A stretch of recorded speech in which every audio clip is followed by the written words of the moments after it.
Hello and welcome. My name is John Michael Collins. Thanks for tuning in to this week's episode. The music you just heard is fun, upbeat, and kind of depicts me. It was provided by my friends Marino and Noah Correa, who are part of a company called Cinema Sonic. Head over to their website down in the description to find out how you could get quality audio and visual works for your next project. I just woke up from a 15-minute nap.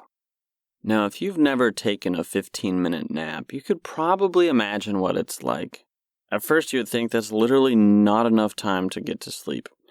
What happens to me literally every single time, it feels like, is I'll hit that moment you're going to sleep and you feel like it's like where your body passes through, moves onward into the sleep stage, cycle, phase. It's like if you've ever tried taking a nap on a couch, and you can totally do it. And I could take a nap in my bed and get to sleep right away. Except for this time, what am I even talking about? I am getting somewhere. I feel like every time I'm taking this nap, literally right before my 15-minute timer ends, something happens. A dream starts. Somehow my body just knows that the timer's over. And it's like, oh, you want to go to sleep. It's like my body is 1 second ahead of reality. That's more than enough time it needs to do I don't know what. Happy New Year, folks. Contrary to Christmas Eve, my Christmas Eve dinner, New Year's Eve was actually kind of tough. Because, I was also alone, like I was for Christmas, but Christmas, it didn't feel as bad. I was having this debate with myself last night. I saw 3 people in person on New Year's Eve. I had a long conversation, at least a 5-minute conversation with one of them.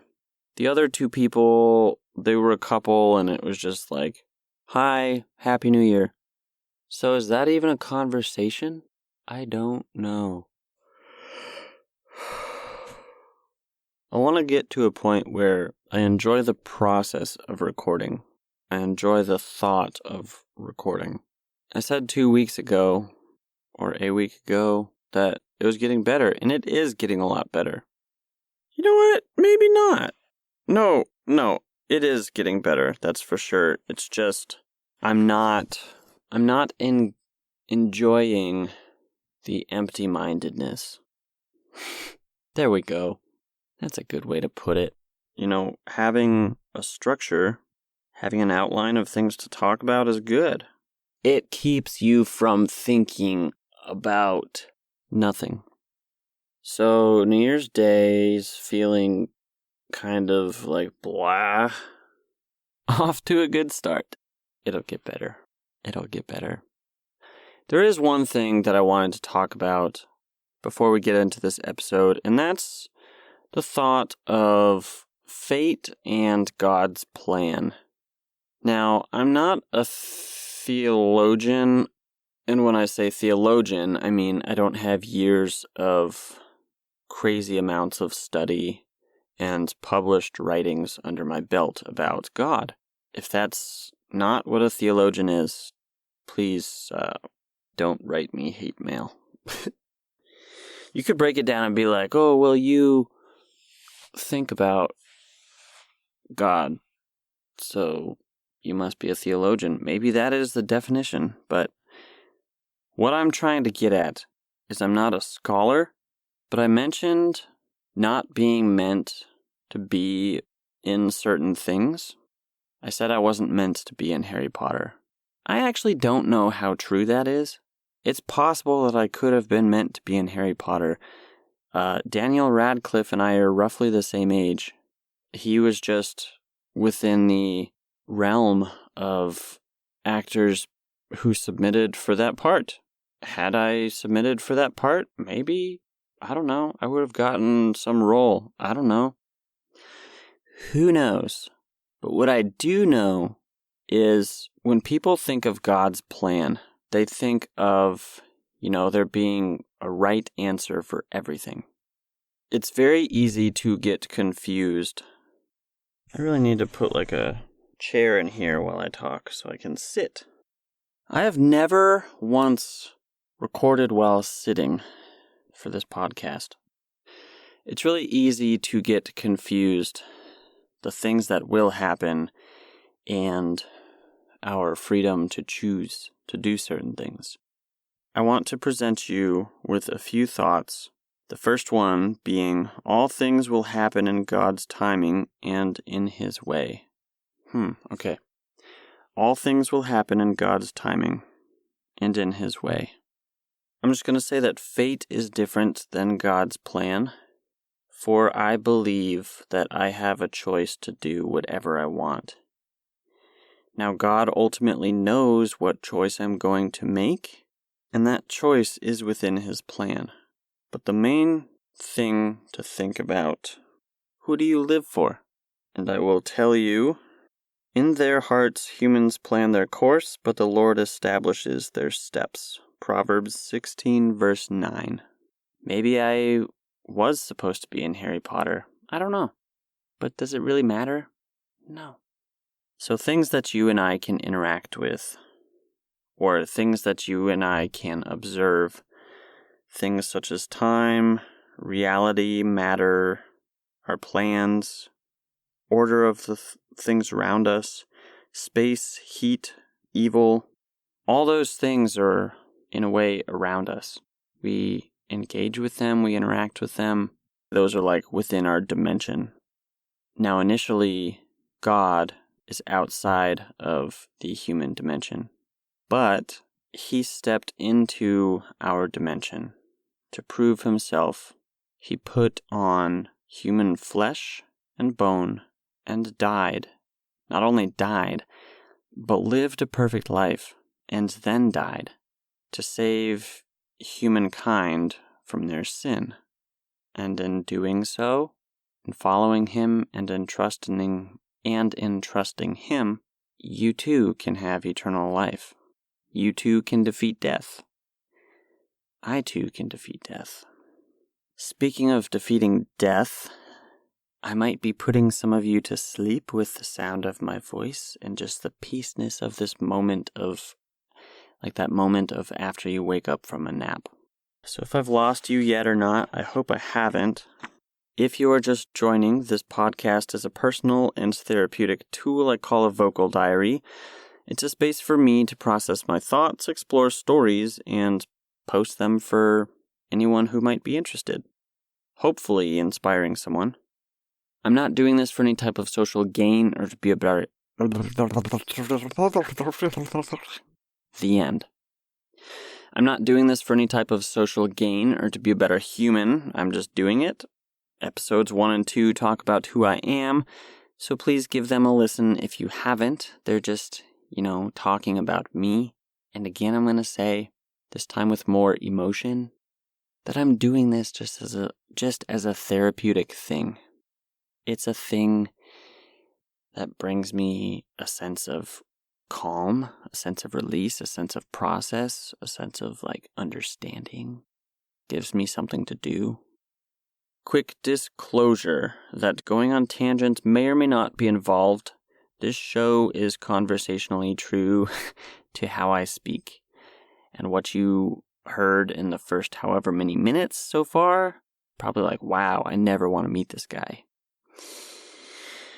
I want to give a very special shout out to my friends at EDC Crate and thank you. A couple weeks ago, I ordered their Billy Boys cologne. It comes in the form of a roller. It's like a rollerball cologne. So instead of spraying yourself, you roll it on, kind of like a pen. And my goodness, does it smell good. It smells delicious.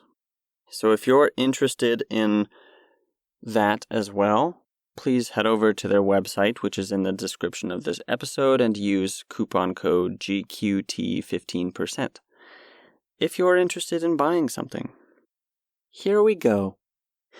To when I first memorized cars, probably 2009 or 2010, I discovered this part of my brain that was good at memorizing things. And I thought, you know what? Cars are cool. Let's memorize what emblem certain cars have. Okay, now I didn't memorize them exactly to like the X and Y dimension and the exact shape. I kind of started to learn, that emblem is this type of car. That car looks a certain way, so it must be this model.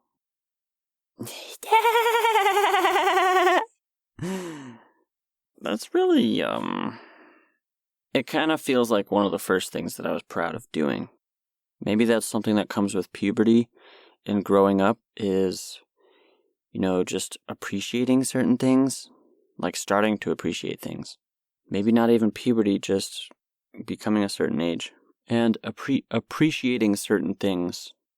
I hope that you can go your whole life with appreciating things. It would be interesting to see. So if you can't tell by now, I'm a visual person. I like data, I like graphs, I like charts, I like stuff. I'm very analytical. I think a lot. I should memorize certain things more, like passages of scripture from the Bible. That's a thing you can be proud of doing. Just try to find things that you might think are enjoyable. It's not what I don't really know where I was trying to go. I was just trying to go somewhere, and I didn't expect that to come about, but it did, and I'm okay with it.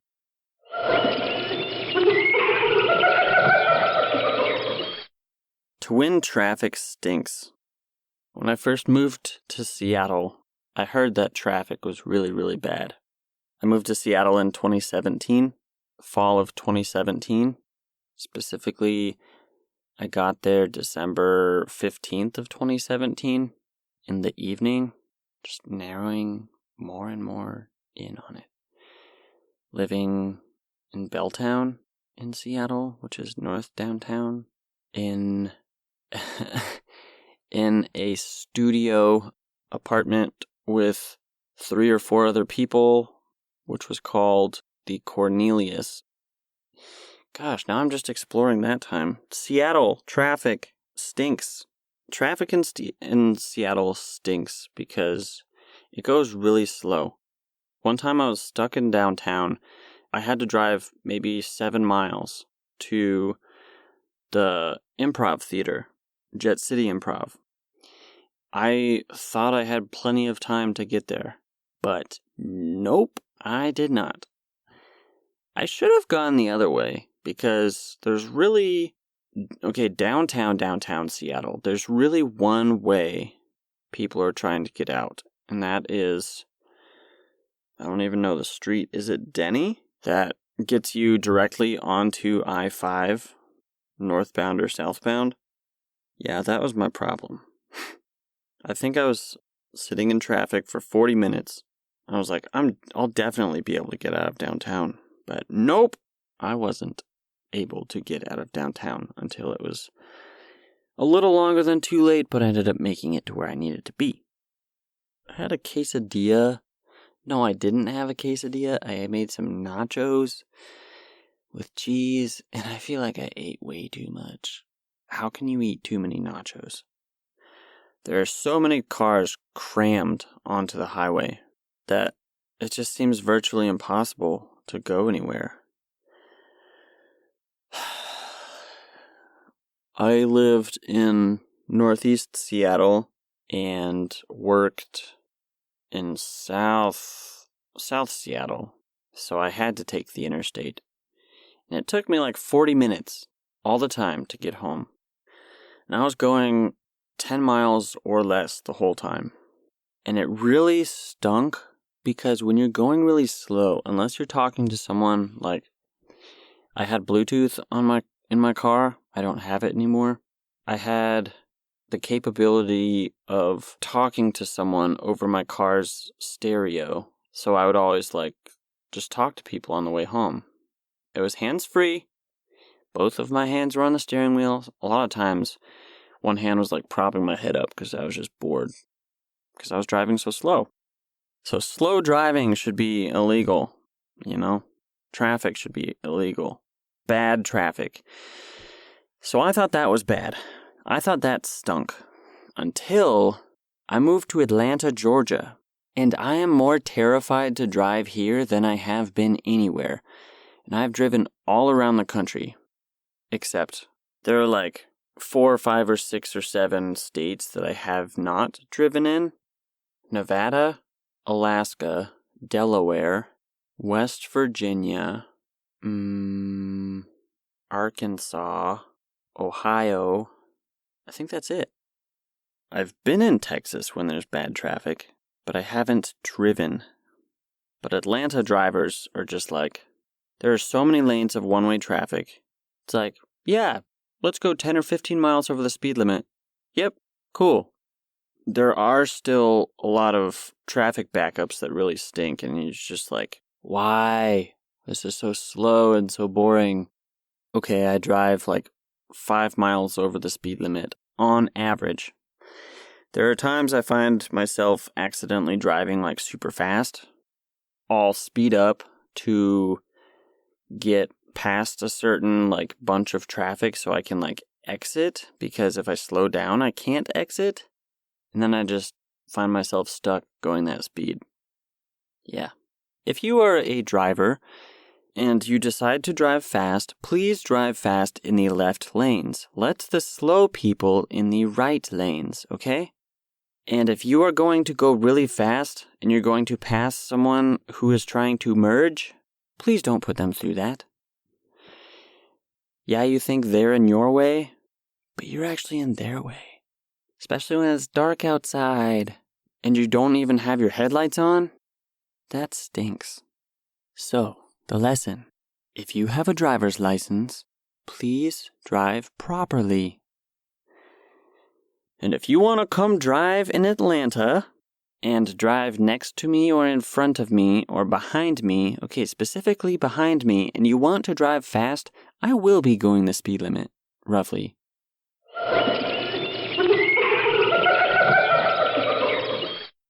To when I learned about viscosity. All these kind of have something to do with each other. Because traffic, if you think about it, traffic is like a fluid. I learned about viscosity in my fluids. It was called fluid hydraulics, something like that. Water going through a pipe, cars going through a highway, or honey being poured out of a bottle. I did that yesterday.